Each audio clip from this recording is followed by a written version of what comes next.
Washing goats, we have a lot of Weaver products to choose from.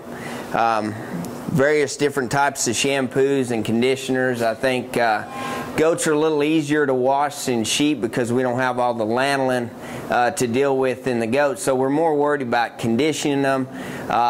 Most of our goats, show goats that we show, are white bodied with dark colored heads. We see goats that get stains on the knees or stains on the hocks, and so a lot of times we may need a brightening or whitening shampoo. Okay. All right, when we wash, we're gonna use some warm water on him. Cuts the dirt and the oils just a little bit better. Wet him down thoroughly all over his body.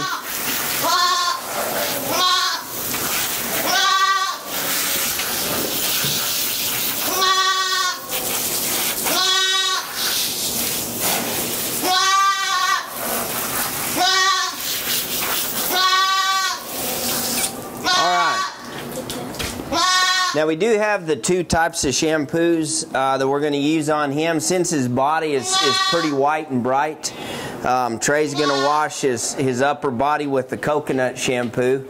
Then I'm going to work on the legs with the whitening shampoo.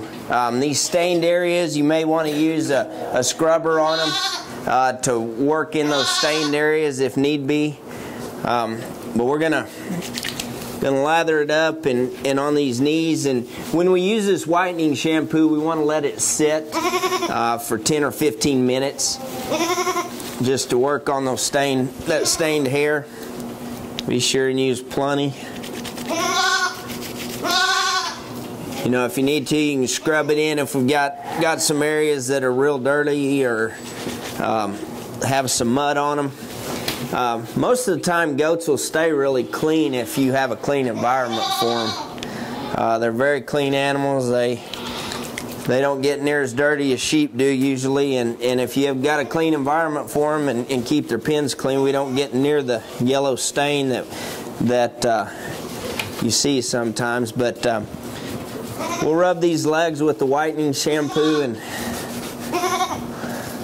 let them sit for probably 10 to 15 minutes usually, and that way that bluing can go to work on the stained fibers.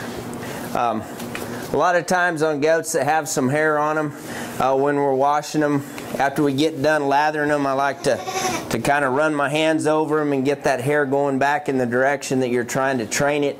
If we're going to let it sit on there, it's also a good training technique on does or bucks that you're wanting to show, and we're always constantly working on that hair, trying to get it, you know, to go from frontwards to backwards and get that hair trained. So if we're going to let this shampoo sit and just sit on him, then we'll smooth him down and let this hair lay in the direction that we want it to at all times. Again, you can use a scrubber to get everything going that direction, or even the comb, the fluffing comb, to work on the hair. Well, we'll let this set for 10 or 15 minutes, then we'll rinse it out. We'll apply our conditioner.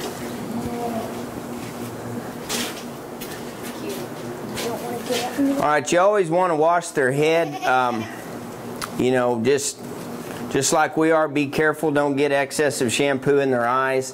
Wash along their muzzle and under their chin. One thing you really want to be careful about is when you're rinsing is that we don't get water in their ear.